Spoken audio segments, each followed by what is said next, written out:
नमस्कार, आपण पाहताय कोकणचा नंबर 1 महा चॅनल कोकण सात लाईव्ह बातमीपत्रात आपलं स्वागत। सुरुवात करूया हेडलाईन्सनं। दोडामार्गमध्ये पूरस्थिती, त्या सिंधुपुत्रांच्या मदतीला धावले नितेश राणे आणि मनसेकडून कोकणात उमेदवारांची चाचपणी। आता पाहूया सविस्तर बातम्या।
हेलो चारे का खोडू गए होते पाणी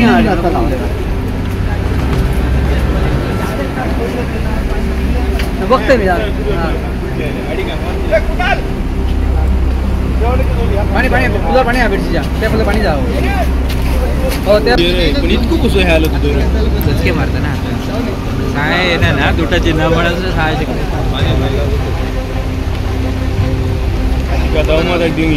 मनसे अध्यक्ष राज ठाकरेंवरती टीका करायची अमोल मिटकरींची लायकी काय, तो घासलेट चोर आहे। आमच्या नेत्यांवरती मिटकरी सारख्यांनी बोलू नये, नाहीतर कानाखाली आवाज निघेल। यापुढे मिटकरींनी थोबाड चालवलं तर त्याला कपडे काढून मारणार असा सणसणीत इशारा मनसेचे नेते अमेय खोपकर यांनी दिला आहे।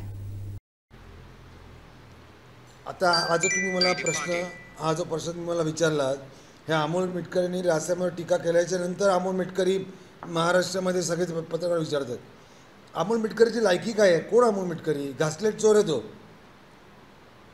तो त्याच्या गावात घासलेट चोरायचा आणि विकायचा लायकी आहे त्याची रास्त्यावर बोलायची। कसं आहे तुम्हाला सांगतो, अजित पवार एखाद्या चोरलेल्या पक्षाचे अध्यक्ष आहेत, पक्षाच्या अध्यक्षांनी टीका करणं वेगळं आहे। आता मला कितीही राग असेल उभाट्या गटाच्या शिवसेनेवर, तरी मी त्यांना डायरेक्ट त्यांच्यावर टीका करणं चुकीचं आहे, योग्य नाही आहे ते, कारण ते एका पक्षाचे अध्यक्ष आहेत। माझ्या नेत्यांनी त्यांच्यावर बोलावं, त्यांनी माझ्या नेत्यावर बोलावं, अमोल मिटकरींनी नाही बोलायचं।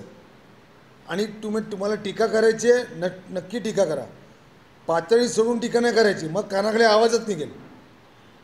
आणि याच्यापुढे मी सांगतो, जो कोणी हे दुसऱ्या तिसऱ्या चौथ्या लायकी नसलेल्या फळीतले लोक जे आहेत, यांनी सन्माननीय राजसाहेबांवर टीका केली तर त्यांच्या कानाखाली आवाजच निघणार।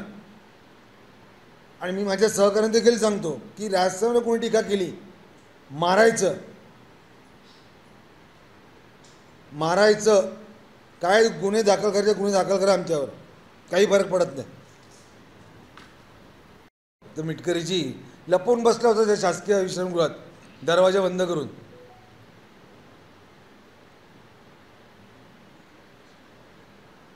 एवढं होते ना त्याचे पण कार्यकर्ते, यायचं ना मग लढायला। एक राष्ट्रवादीचा एक कार्यकर्ता तुम्ही आला का आमच्या कार्यकर्त्याच्या अंगावर? तर नाही आला।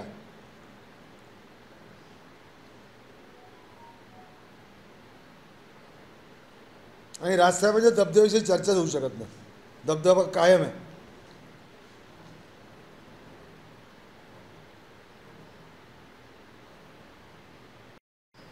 जर का यापुढे मिटकरींनी परत त्याचं थोबाड चालवलं मिटकरीला कपडे काढून मारणार.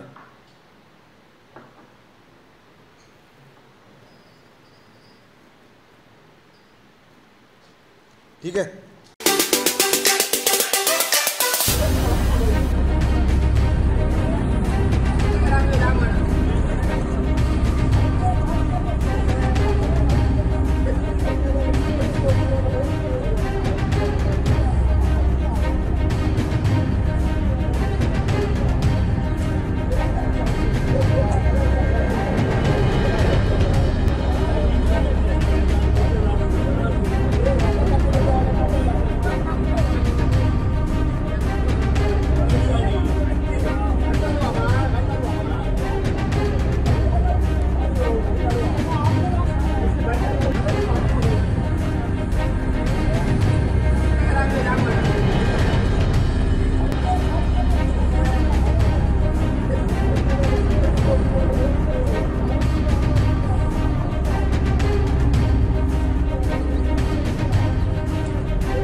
चित्रपटसृष्टीशी संबंधित असल्यानं मला कोकणात चित्रपट करायला आवडेल. मी स्वतः निर्माता आहे.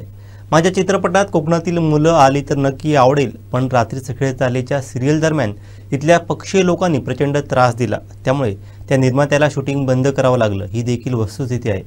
माझ्या दृष्टीने लंडनपेक्षा सुंदर माझं कोकण आहे. मी अख्खा सिनेमा कोकणात करेन असं मत अमेय खोपकर यांनी व्यक्त केलं आहे. माझे आणि सिने कलाकारांचे चांगले संबंध हे बाजूला राहू द्या. मला उलट आवडेल, मी स्वतः एक निर्माता आहे, मला उलट आवडेल की माझ्या चित्रपटांमध्ये कोकणातली मुलं आली तर कदाचित राग येईल किंवा वाईट देखील वाटेल. आपल्या इकडे ना रात्रीच खेळ चाले नावाची सिरियलचं शूटिंग चालायचं. माझ्यावर विश्वास ठेवा, त्या निर्मात्यांना इकडच्या पक्षाच्या लोकांनी एवढा त्रास दिला आहे, त्याला इकडे शूटिंग त्यांनी बंद केलं. परमिशनचे त्रास,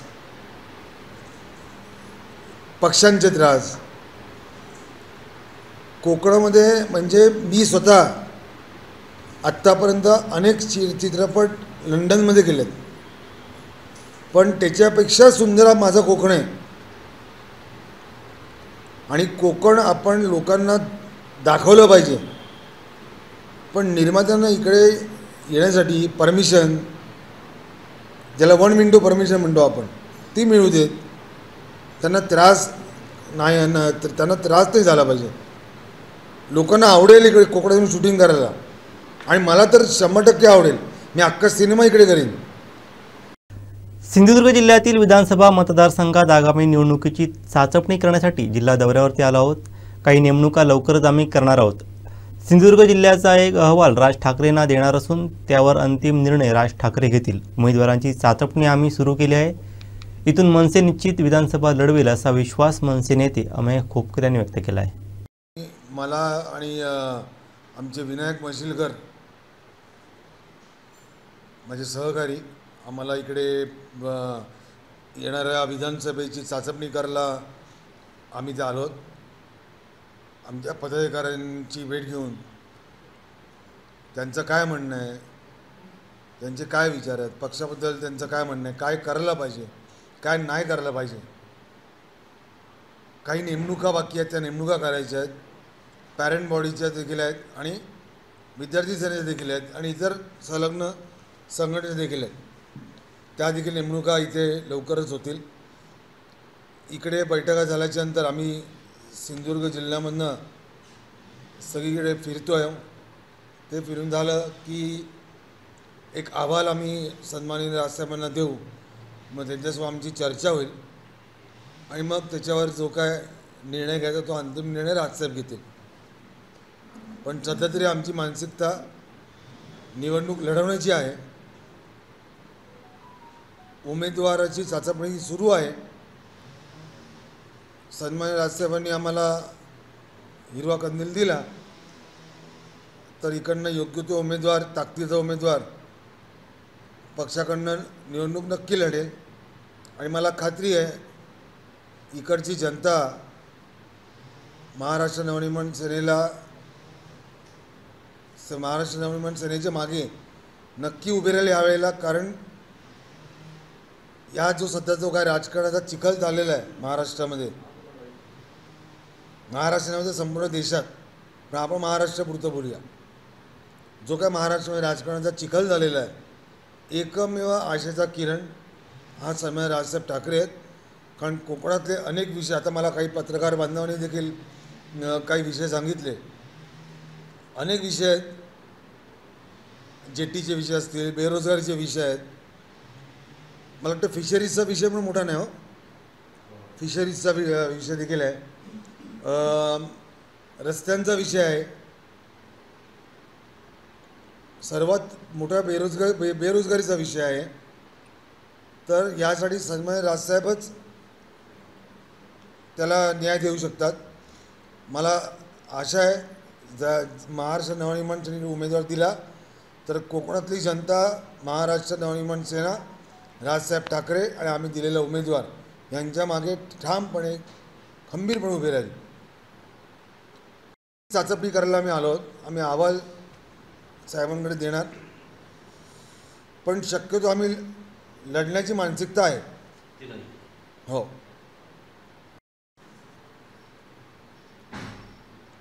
कसं आहे, महाराष्ट्र नवनिर्माण सेना माझा पक्ष जो आहे, आमचा पक्ष हा आदेशावर चालतो.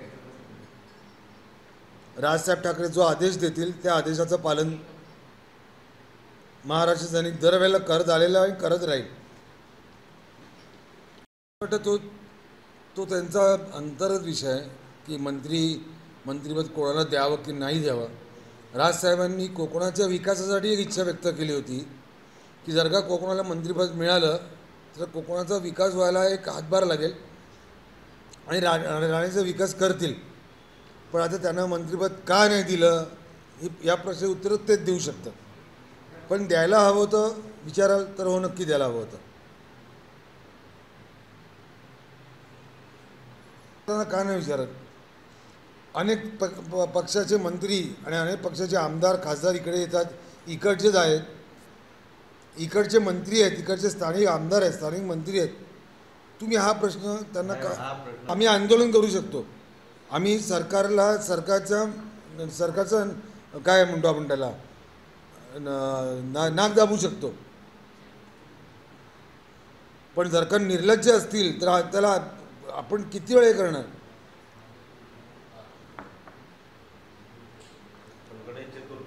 करतात. आता आंदोलन चालू आहे. मी आपण आता इकडे बोलतो नाही, आंदोलन चालू आहे.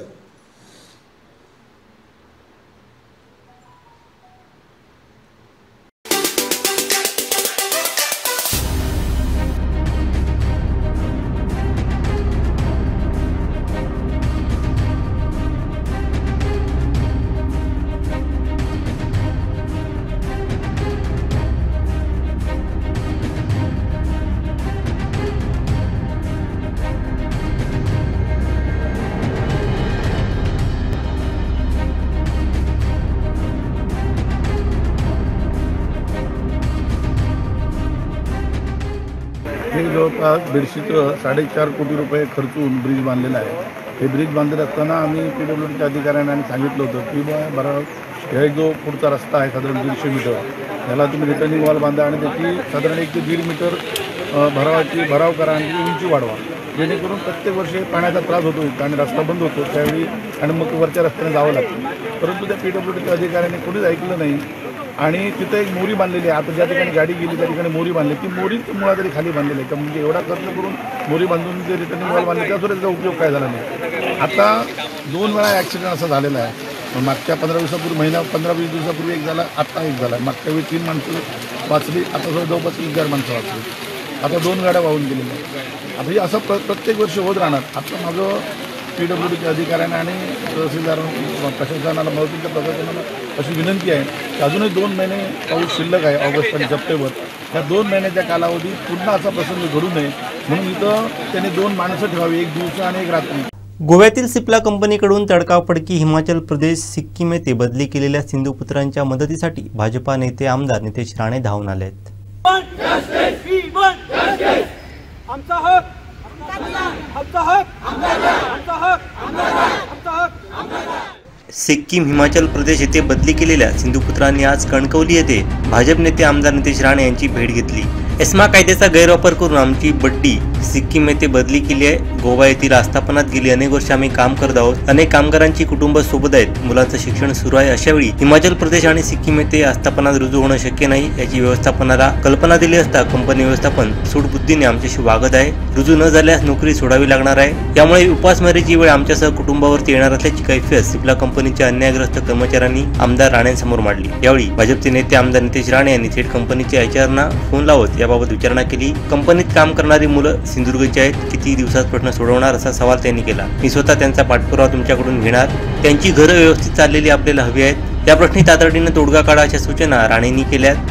तर या मुलांची सिक्कीमला बदली कशी करू शकता असा सवाल करत नितेश राणेंनी खडे बोल देखील सुनावले. यावेळी वरिष्ठांशी बोलून लागलीच तोडगा काढण्याचा शब्द कंपनी एचआरनी आमदार राणेंना दिला. सिंधुदुर्गच्या मुलांना वाऱ्यावर सोडणार नाही. तुमच्या पाठीशी आम्ही आहोत. त्यामुळे काळजी करू नका, निश्चिंत राहा असा शब्द नितेश राणेंनी अन्यायग्रस्त कर्मचाऱ्यांना दिला.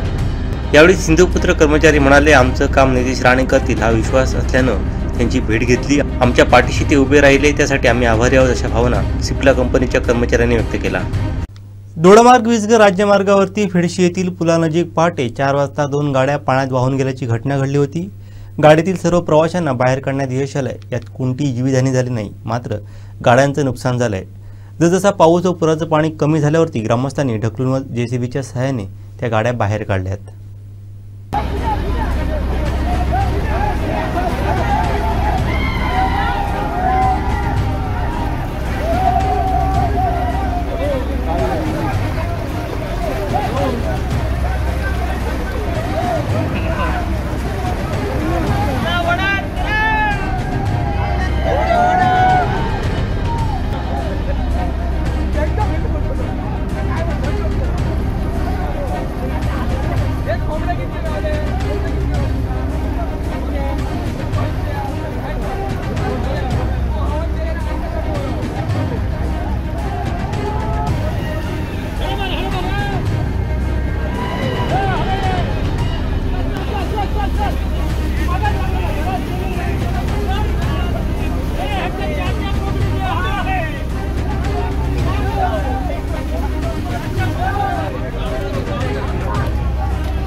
अभी बैठो अंदर, अभी बैठो अंदर.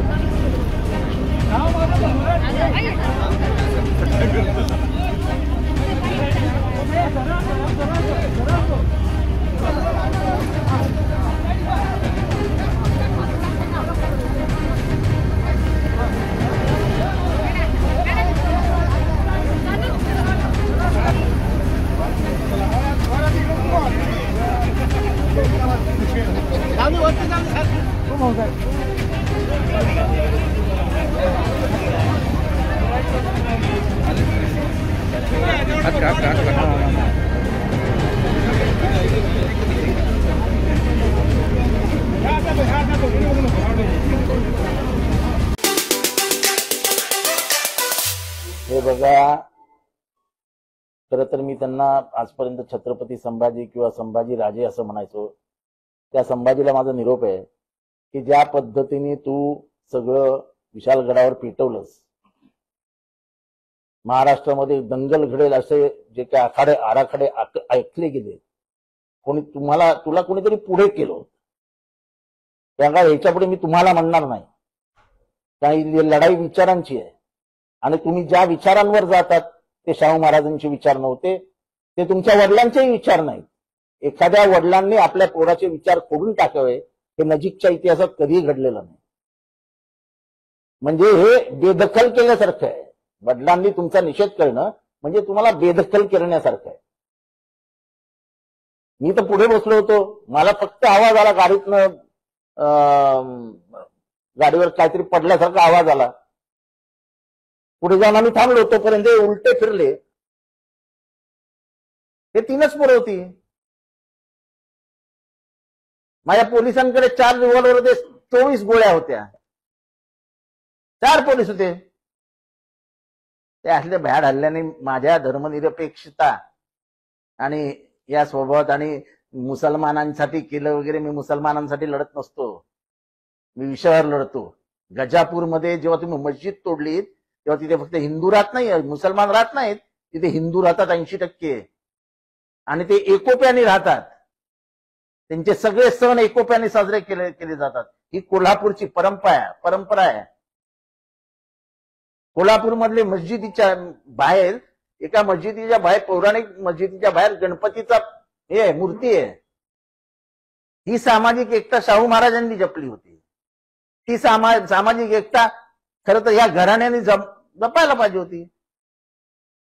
या कोणाचा तरी बोलका भावला म्हणून हा बोलला आणि झालं, सगळी परिस्थिती हातात गेली. त्याच्या बोलण्याचा फायदा संभाजी भिडेने घेतला आणि संभाजी भिडेने जे करायचं ते काम करून टाकलं. आणि त्यांना वाटत असेल गाडीवर मला दगड मारला म्हणून मी त्यांच्या विरोधात बोलणार नाही, तर आता मी अजून त्वेषाने आणि तीव्रतेने बोलेन.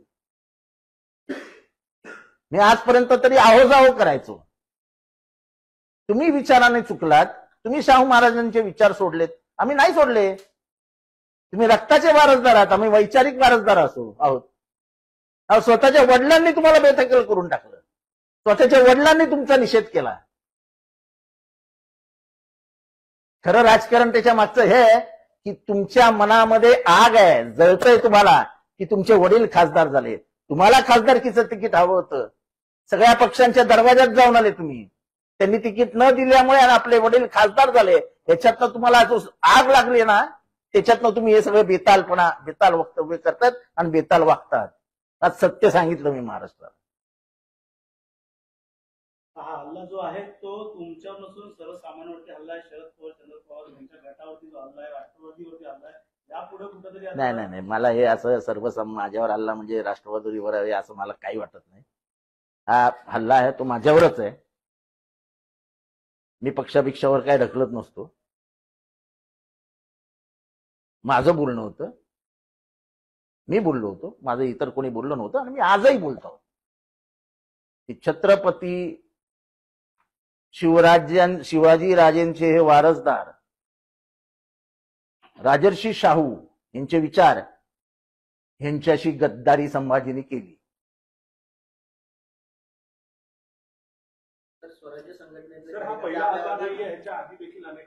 हे ठीक आहे ना, चालतात, पण हे पहिल्यांदा माझ्या गाडीपाशी येऊ शकते. नाही तर आजपर्यंत माझ्या गाडीपाशी येण्याचं कोणी दाखवलं होतं डेअरिंग.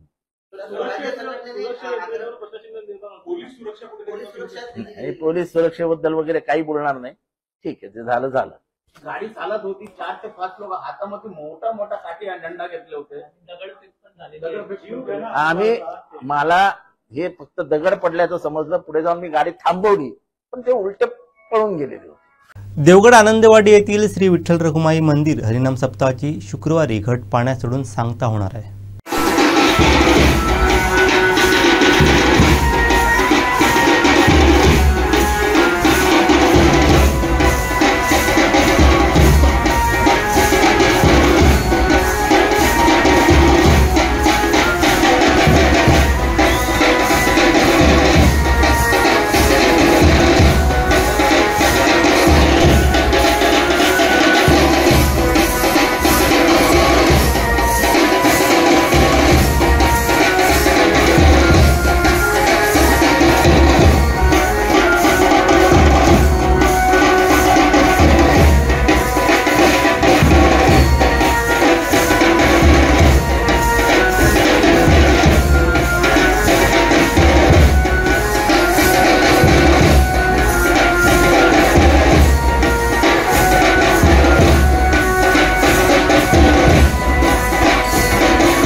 हरिनाम सप्ताह आनंदवाडी दीड दिवसाचा सप्ताह असतो आमचा आणि त्याची 9:30 वाजता इकडे पारा धरला जातो, टाळी धरली जाते. मग तो सप्ताह आमचा दीड दिवसाचा असल्यामुळे ज्या दिवशी सकाळी 9 साडेनऊला सुरू झाला दुसऱ्या दिवशी तेवढ्याच टायमिंगला तो समाप्त करतो.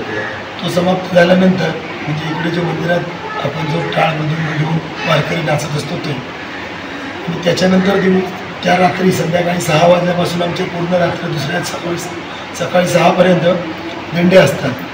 इथे भजन चालूच असते कंटिन्यू आणि ते दिंडे असतात. ते झाल्यानंतर आज सकाळपासून हंडी वगैरे फोडून त्याच्या आधी 10 अवतार खेळले जातात. सगळे बाळगोपाळ मिळून सर्व घरातून काल्याचा प्रसाद आणला जातो, गोड पदार्थ भाजी वगैरे, आणि तो सर्वांना दिला जातो. आणि तिकडे दहीहंडी फोडली जाते.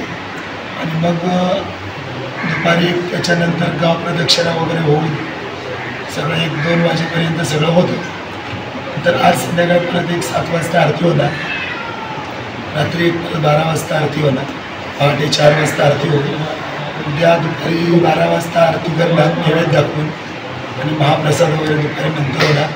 ती आरती झाल्यानंतर महाप्रसादानंतर मग संध्याकाळी 6 वाजता उद्या विसर्जन. म्हणजे आमचा सप्ताह 3 दिवसाचा कार्यक्रम पूर्ण असतो. आमच्या दिंड्या 5 असतात. एक शाळेची दिंडी असते सार्वजनिक, संध्याकाळी 6 वाजता चालू होते 8:30पर्यंत. आणि त्याच्यानंतर आमचे 4 वाड्या आहेत. आनंदवाडी गावामध्ये पूर्व, पश्चिम, उत्तर, दक्षिण अशा 4 वाड्या आहेत. तर प्रत्येक वाड्याची एक दिंडी असते. दरवर्षी प्रत्येकाला पहिला मान असतो. तो यावर्षी पूर्ववाड्याला होता. मग ते असे पूर्ववाड्या म्हणजे 4 वाड्यांची 4 दिंड्या रात्री चालतात आणि ती एक संध्याकाळी, टोटल 5 दिंड्या असतात.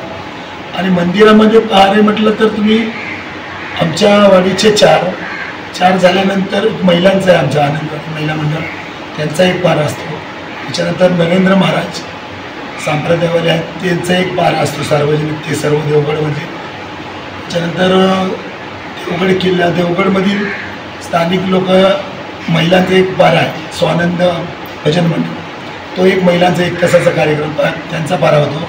त्याच्यानंतर किल्ल्यातले 2 महिलांचा आणि पुरुषांचा असे 2 1-1 तासाचे पारे होतात त्याचे झाले. आणि त्याच्यानंतर पाटतरवाडीतले एक पार झालं 1 तासाचं, आणि 1.5 तासाचे दाभोळचे 2 वारकरी झाले. आणि त्याच्यानंतर वडाकरचं हनुमान प्रसादी भजन मंडळ एक झालं 2 तासाचं. त्याच्यानंतर पुजारी बुवा नाडांचे विजय पुजारी त्यांचं एक 2 तासाचं भजन झालं. त्याच्यानंतर आमचे मानाचे सरवणकर आहे, वानिवडे गावचे सरवणकर मंडळ आहे.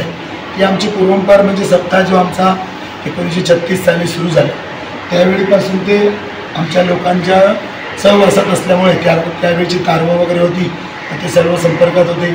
सप्ताह उभा करायला ते आमच्या मदतीला आलेले होते, आचरा आणि सरवणकर वानिवड्यातले लोक. म्हणजे आजपर्यंत सरवणकर लोक आहेत ते दरवर्षी सकाळी हजेरी लागतात. आणि मग तो रात्री सप्त्याच्या पहाटे 4ची आरती जी असते आमची काकड आरती, त्या आरतीला ते 2 तासाचा पारा करतात. म्हणजे 4 ते 6 की त्यांना मग तो पारा झाल्यानंतर वेशीच्या बाहेर वाजवत सन्मानाने त्यांना निरोप दिला जातो. वातावरण पूर्ण भक्तिमय वातावरण असतं. आणि आम्ही सगळे मच्छीमार असल्यामुळे आमचा मच्छीचा व्यवसाय, या 3 दिवसामध्ये मच्छी मारली जात नाही, इव्हन खाल्ली पण जात नाही. मच्छी, दारू, मटण काहीच खात नाही, सर्व पूर्ण शाकाहारी असतं.